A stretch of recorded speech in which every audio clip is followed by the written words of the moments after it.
Amém. Mateus capítulo 25 diz: então o reino dos céus será semelhante a 10 virgens que, tomando as suas lâmpadas, saíram a encontrar-se com o noivo. 5 dentre elas eram nécias e 5 prudentes. As nécias, ao tomarem as suas lâmpadas, não levaram azeite consigo. No entanto, as prudentes, além das lâmpadas, levaram azeite nas vasilhas. E tardando o noivo, foram todas tomadas de sono e adormeceram. Mas à meia-noite ouviu-se um grito: eis o noivo, saí ao seu encontro. Então se levantaram todas aquelas virgens, prepararam as suas lâmpadas. E as nécias disseram às prudentes: dai-nos do vosso azeite, porque as nossas lâmpadas estão se apagando. Mas as prudentes responderam: não, para que não nos falte a nós e a vós outras. Ide antes aos que o vendem e comprai-o. Saindo elas para comprar, chegou o noivo, e as que estavam apercebidas entraram com ele para as bodas, e fechou-se a porta. Mais tarde chegaram as virgens nécias, clamando: Senhor, Senhor, abre-nos a porta. Mas ele respondeu: em verdade vos digo que não vos conheço. Vigiai, pois, porque não sabeis o dia nem a hora em que virá o vosso Senhor. Amém. Deixe sentar em nome de Jesus. Esse texto é apenas uma sintonia do tempo em que nós estamos vivendo. Nós precisamos atentar para o tempo em que estamos vivendo. Por quê? Porque a Bíblia nos revela as dispensações. Em cada dispensação, Deus pede à humanidade um comportamento diferente. Então, se nós não identificarmos em que dispensação nos encontramos, não temos como saber o que Deus quer de nós, ou como agiremos para o cultuar, o que faremos, como agiremos para que sejamos aprovados diante de Deus. No tempo da lei, só existia aprovação mediante a oferta do sacrifício. Então, era uma situação específica. Hoje, nós temos que identificar, e já temos identificado nesse ministério, que o tempo é de restauração dentro da dispensação da graça. Então, sabemos o que Deus quer das nossas vidas. Mas, se você reparar, diz no verso 6, e não poderia ser em outro verso, amém? Tinha que ser no 6, você sabe por que no 6? Né? Mas à meia-noite ouviu-se um grito: eis o noivo. Eu tenho falado neste lugar que nós não estamos na meia-noite, nós estamos na noite, no começo da noite. E se nós estivermos realmente discernindo o tempo em que estamos, e se estamos certos no que pensamos, Deus tem que confirmar isso de alguma maneira. Porque muitos pastores já disseram: irmão, Jesus está voltando. Nós nos convertemos ouvindo essa mensagem, mas eles não mostravam sinais tão fortes como o que nós temos visto.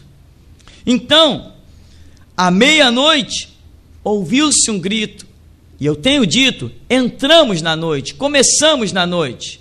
Hoje pela manhã nós víamos que as leis para aprovação do homossexualismo e até para palestras de influência às crianças sobre o homossexualismo, isso já está invadindo os colégios. Quando começa nos Estados Unidos, pode se preparar, né? Até as doenças começam lá, né? Tudo começa naquele lugar, é impressionante. Por quê? Porque eram de uma base evangélica e se corromperam a tal ponto que antes, Começava-se as classes naquele lugar com leitura bíblica. Os colégios começavam a abertura com leitura bíblica. Hoje a Bíblia não é mais lida nos colégios na América do Norte e a magia negra já faz parte do currículo escolar. Por quê? Porque a magia negra invadiu a vida dos adolescentes de uma maneira impressionante, que eles foram forçados de alguma maneira a incluir a magia negra no currículo escolar. Então, noite,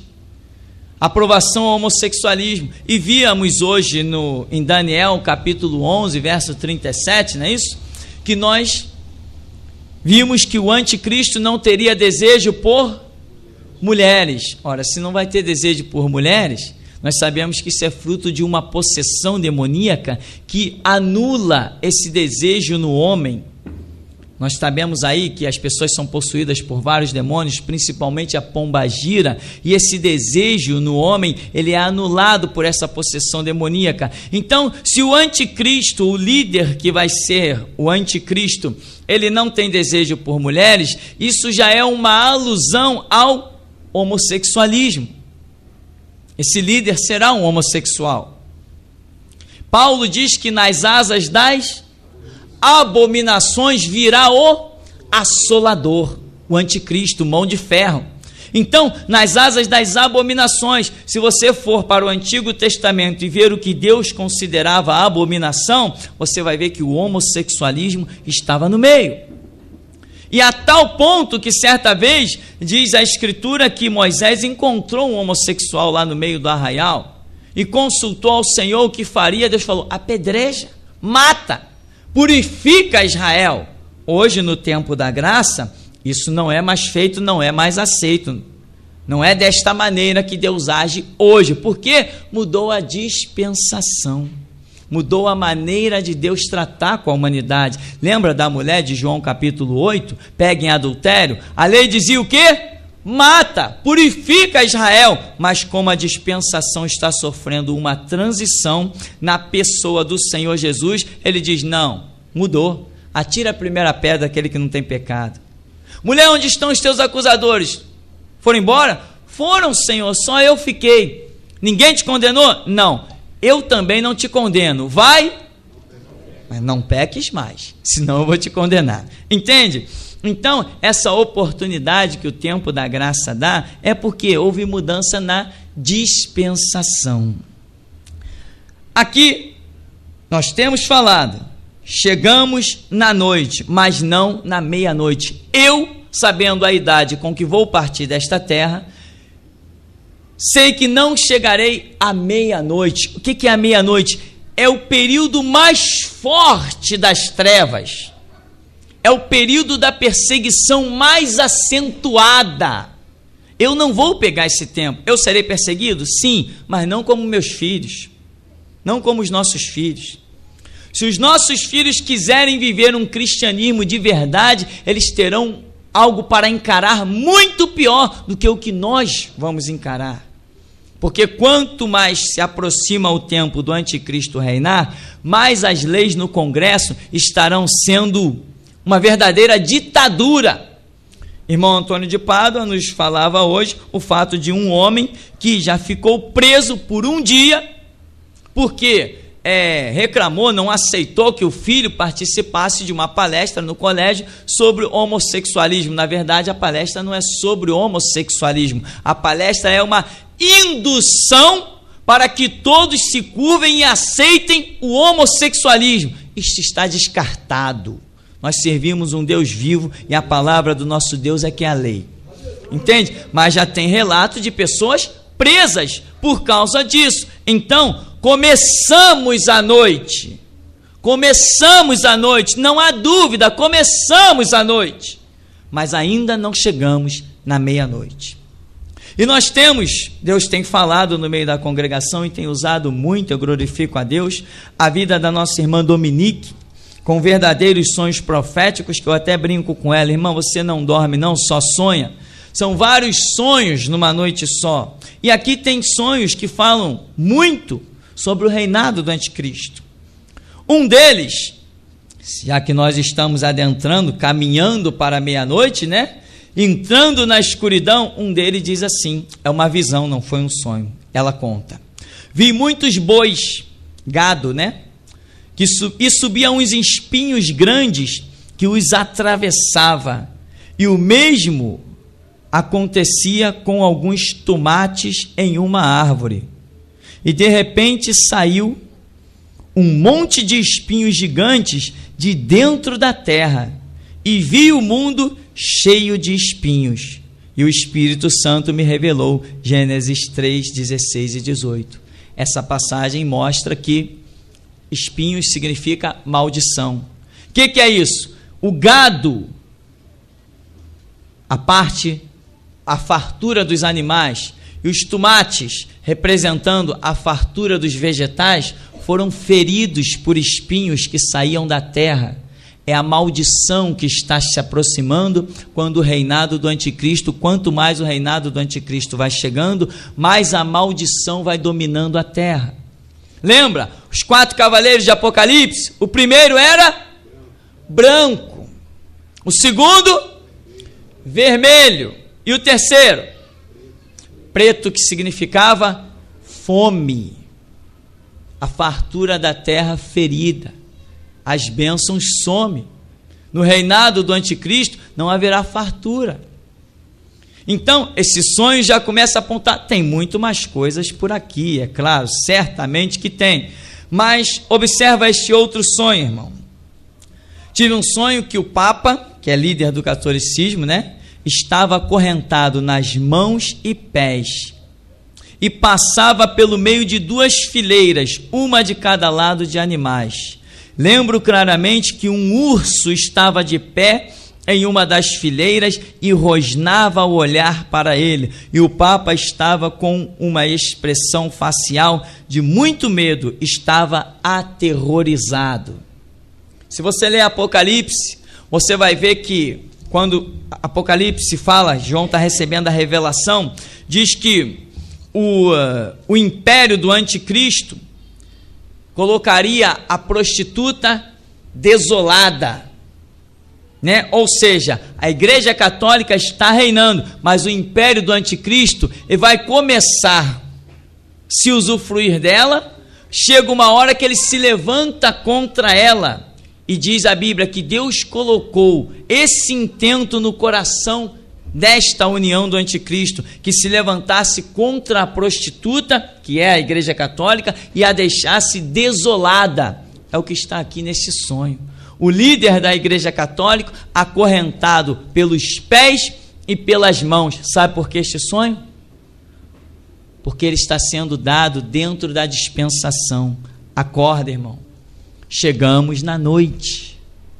Não na meia-noite, mas na noite. É por isso que Deus está falando desta maneira em nosso meio.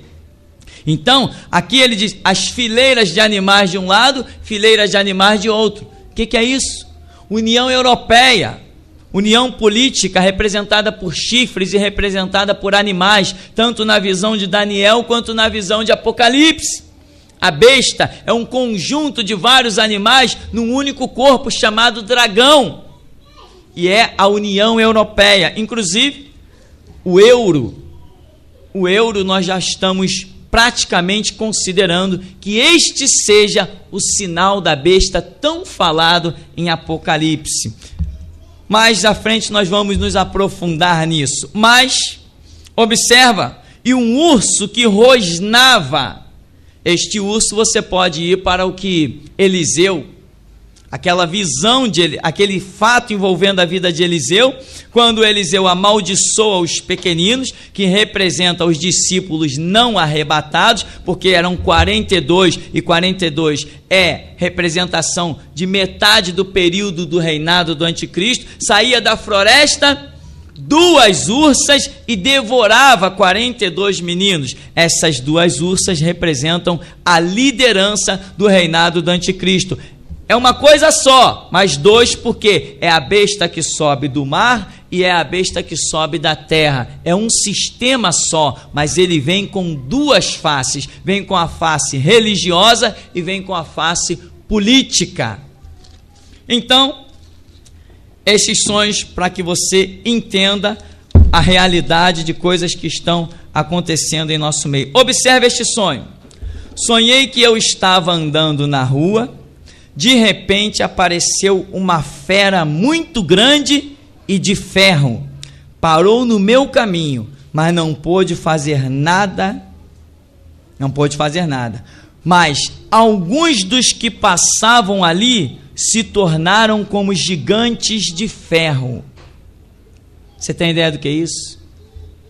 Essa fera é símbolo do reinado do anticristo. De ferro, porque o anticristo vai reinar com mão de ferro. Ele será, a Bíblia diz que ele será o ditador mundial. A figura de ferro é atribuída a ditadores, líderes militares. Por isso, esta grande fera e as pessoas que se transformavam em gigantes de ferro. Ou seja, é uma visão em que ela já está dentro do reinado do anticristo. Ele já começou e ela já está dentro. Como? Pode ser que não seja já, mas ela vai entrar. Não sei qual a idade da irmã, mas ela pode se preparar que ela vai ter que encarar de frente, bem juntinho, ela vai chegar lá juntinho da meia-noite. É isso que Deus está mostrando aqui. Por isso essa grande fera de ferro e pessoas que se transformavam em gigantes de ferro. São pessoas que estão a serviço da fera, do anticristo. Aqui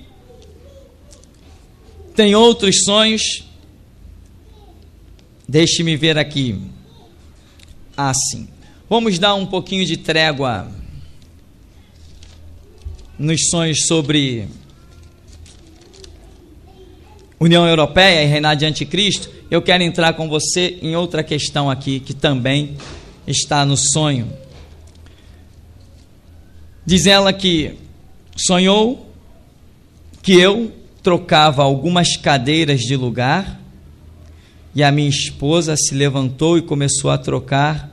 Logo após, ela também, e contemplava uma irmã trocando, dando testemunho, e eu comecei a trocar tudo. Quando acabou e tudo estava no lugar, diz ela, tivemos que guardar muitas cadeiras, uma em cima da outra, pois olhamos e muitas pessoas não estavam mais na igreja, e mesmo depois de guardadas, ainda tinham algumas no lugar, ou seja, sem guardar, mas vazias. O que é esse sonho? Isso é o que nós já temos, sabemos de cor e salteado, de 6 em 6 meses. Deus faz seleção nesse ministério. Meu irmão, eu sei que algumas pessoas não entendem, se ofendem, mas é a realidade. Se eu falo a verdade, o amanhã vai mostrar. Se eu minto, o amanhã vai mostrar. Se eu falo a verdade, tem um paraíso me esperando. Se eu minto, eu sei que tem um inferno me esperando, né? E não vou ficar lá um tempinho para me purificar no purgatório. Eu sei que condenação é eterna. Então, que cada um julgue e que cada um siga o conselho de Jesus. Tu, quando orares, entra no teu quarto, fecha a tua porta e fala com teu pai. A verdade é que neste lugar, de 6 em 6 meses, você vê que tem uma seleção que ela é violenta. Ela é violenta.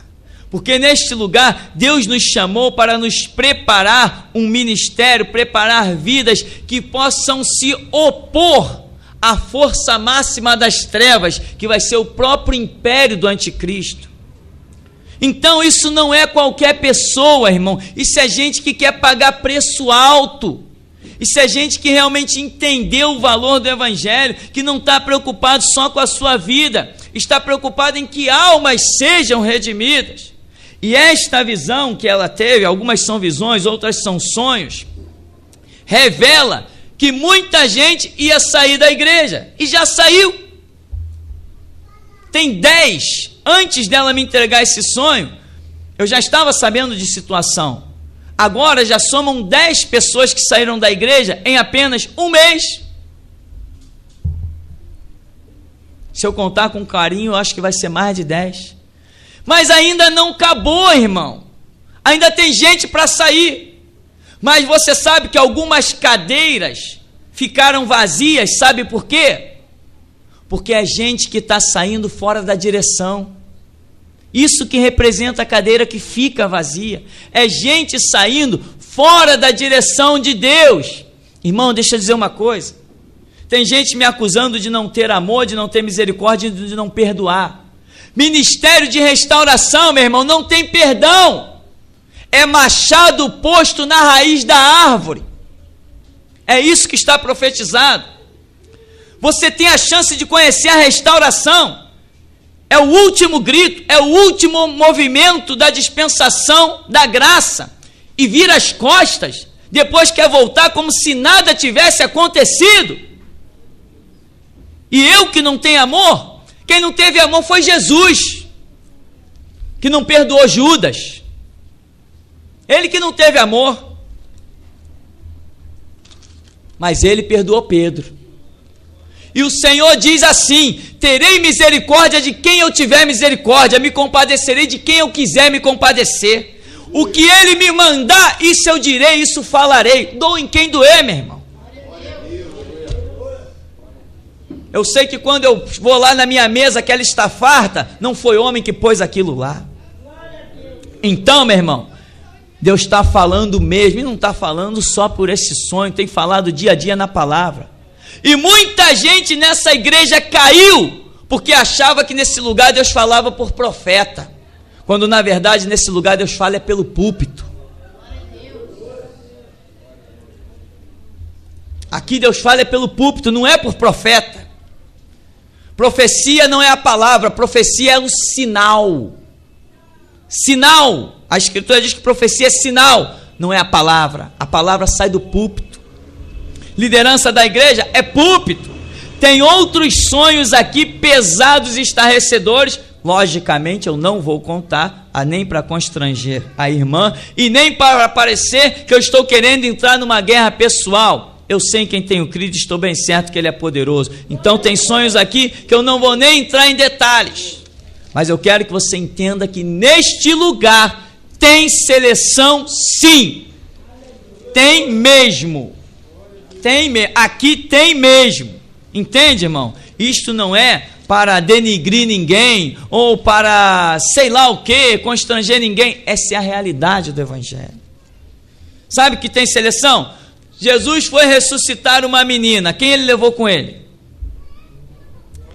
Pedro, Tiago e João. Jesus foi para o Monte da Transfiguração. Quem ele levou com ele? Pedro, Tiago e João.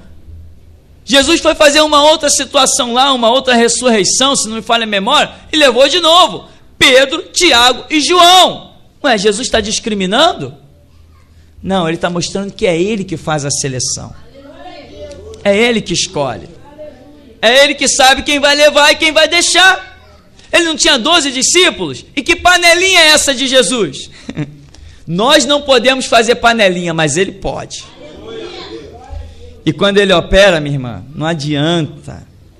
Não adianta questionar. Se ele operou, o fato é, estamos andando na verdade ou na mentira? Eu já falei isso neste lugar. O que vai provar se eu ando na verdade é se amanhã você me vê de pé. O que vai provar se eu ando ou você anda na mentira é se amanhã você estiver caído, necessitado, precisando de um pedaço de pão para matar a tua fome, estendendo a mão que nem um pobre coitado pedindo esmola. Isso vai provar que você andou no erro e na mentira. Mas se você estiver de pé e a tua língua for como pena de um destro escritor e a unção do Espírito Santo está na tua vida, quem vai ousar dizer que você andou no erro e na mentira? Se abrirem a Escritura e não puderem reprovar a sua vida, quem vai ousar dizer que Deus não está na sua vida? Jesus Cristo disse: pelos frutos conhecereis a árvore. Então, meu irmão, é isso que as pessoas têm que ver em você: fruto. Fruto, isso é o que interessa, isso é o que importa. Fruto. Então, tem outros sonhos aqui. Alguns, como eu já falei, não vou entrar em detalhe, não vou comentar, outros até que chegaram a mim pela internet também eu não vou comentar, porque realmente Vamos deixar Deus julgar. Quem ficar de pé, ficou. Quem cair, caiu. Eu não tenho poder de sustentar a vida de ninguém. Amém? Mas cada um tem poder de entrar no seu quarto, fechar a porta e falar com seu Deus. E eu tenho certeza de uma coisa: quem busca a face de Deus não erra. Quem busca a Deus não erra, irmão. Quem busca a face de Deus não erra. É isso. Diz assim, olha, uma visão. Vi um enorme buraco e a congregação ao redor, e algo feito uma nuvem em cima que rodeava a todos. E começamos todos a clamar muito, e a terra subiu e fechou o buraco. Aí nós celebramos. O que é isso? A nuvem, você sabe que é a presença de Deus. Tinha um buraco lá, entende? Mas a presença de Deus está lá. Se a nuvem rodeava todos, então a nuvem preserva a todos igualmente. Deus não faz acepção de pessoas. Então tinha um buraco, todos clamaram e Deus, a terra subiu, fechou o buraco e houve celebração da igreja, quer dizer, Deus se manifestou. Depois orei e tive a mesma visão, só que agora era no mar, e a congregação estava com os pés acima da água, e um buraco muito grande sugava alguns peixes grandes e pequenos abaixo dos pés da igreja. E vi algumas pessoas da igreja cair dentro do buraco. E todos começamos a orar muito e clamar muito. Aí a água subiu e fechou o buraco, e a igreja saiu correndo por cima da água até a terra firme, e celebramos. O Espírito me revelou que Deus estará provando a todos sem exceções, e me revelou a seguinte passagem, Ezequiel 8, 6 a 8. Vem prova pela frente. Amém? Vem prova. Se você clama, você recebe a graça, a força de Deus.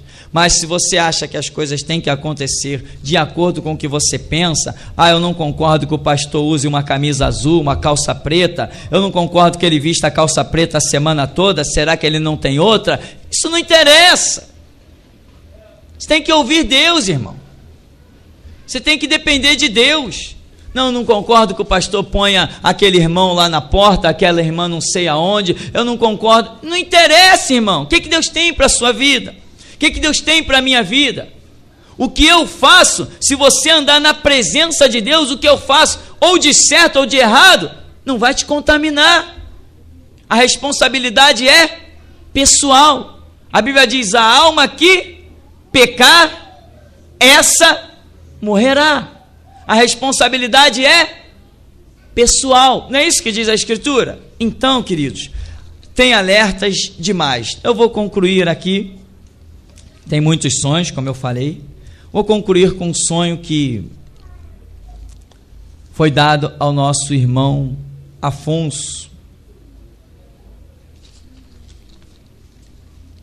O irmão Afonso também, de vez em quando, nos traz alguns sonhos.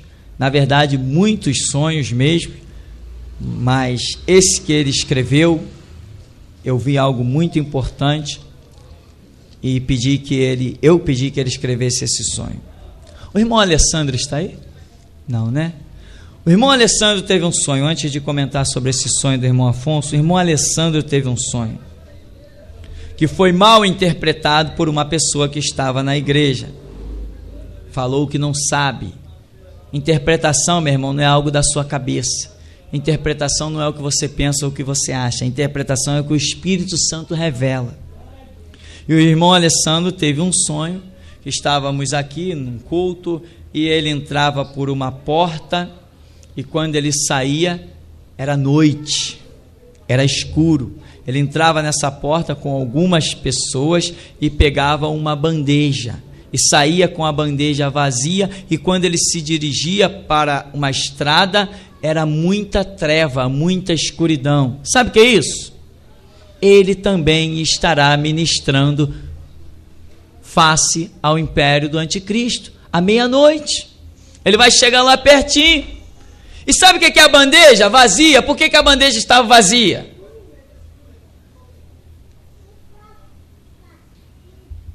Você sabe por que a bandeja estava vazia?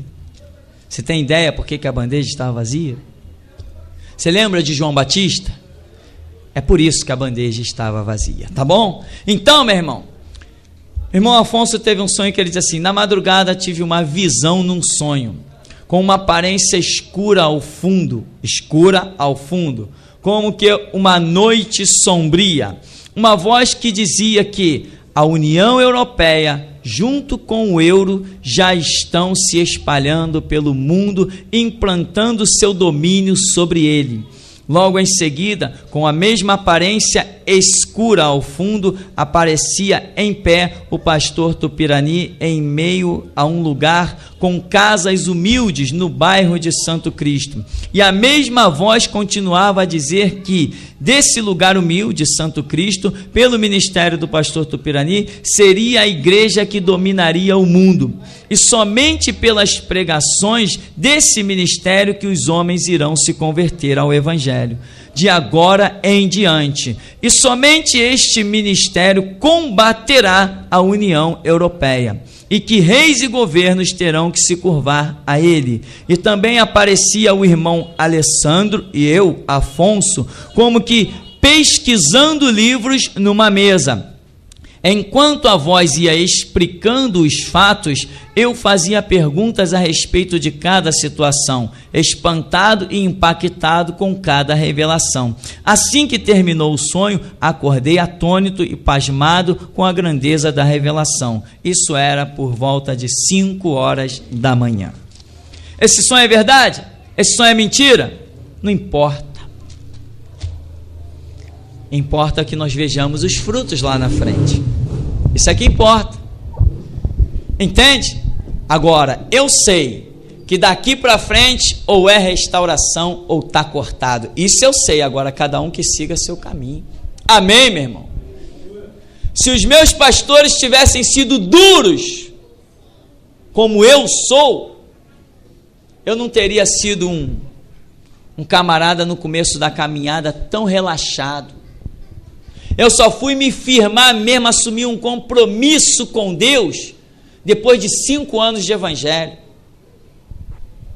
Mas tem pessoas aqui com 6 meses, 3 meses, 7 meses, 1 ano, que já assumiram um compromisso de ir até a morte com Cristo.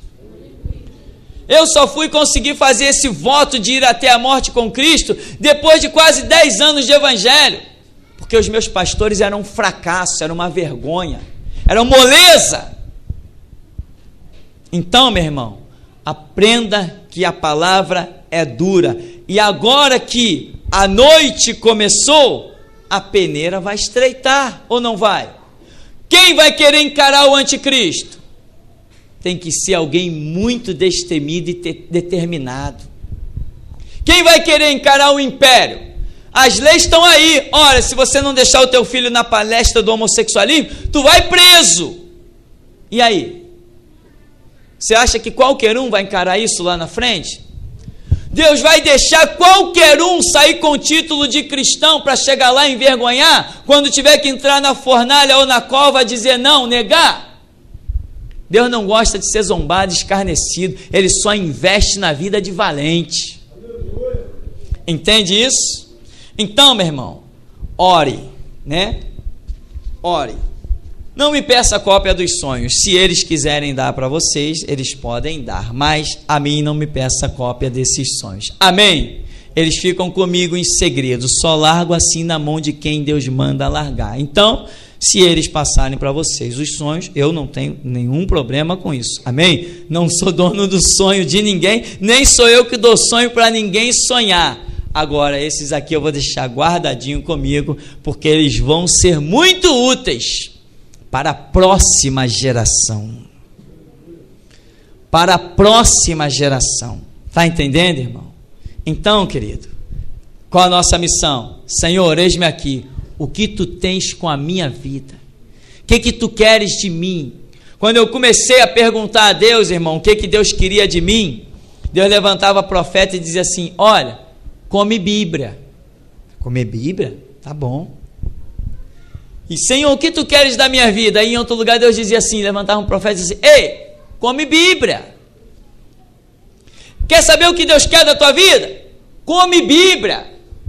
E quando eu achava que já estava sabendo muito, um dia fui numa igreja, aí o profeta levantou e falou assim, olha, Deus tem uma obra na tua vida, mas Ele te manda uma coisa, adivinha? Come Bíblia. Falei, ué, de novo mais? Eu já não estou aguentando mais de tanto ler Bíblia e pesquisar. Entende, irmão?